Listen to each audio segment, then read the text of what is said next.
અમુકના ઘેર મહાકાળી માતાનો ફોટો આટલો હોય, મેરડી માતાનો આટલો મોટો. માતા ચારે એવું નહીં કે મારો મોટો ફોટો લાય, મને મોટું પદ આલ, મારું નામ પેલા લે, મને લટ આલ. પણ એ તમારું સમજવું, એ તમારું ધર્મ છે, તમારે સમજવાનું હોય ને. પણ આ તો તમે તો જો બધાના મઢમાં જોવું શું નામ કરી, તો એક જ મઠમાં ચામુંડા ને મહાકાળી ને હનુમાનજી ને શંકર ભગવાન, શનિદેવ, સાઈ બાબા. તમારી માતાને મઠમાં બેહવું હોય તો એને કેટલું ફાવે ને. 25 જણા ધૂણવા વાળા બેસી જાય, મને ખુખાર મેળવીને ધૂણતા ફાવે? હું તો બેહી દ્રોહાર, બોલો તમે જાઓ.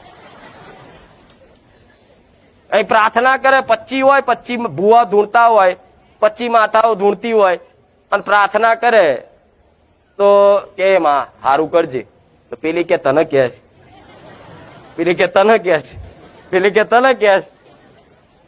કોણ કરે? કો કરે? પણ તમારું મઢ છે, તમારું મંદિર છે, તો તમારી માં સિવાય બીજું કોઈ ના હોવું જોઈએ.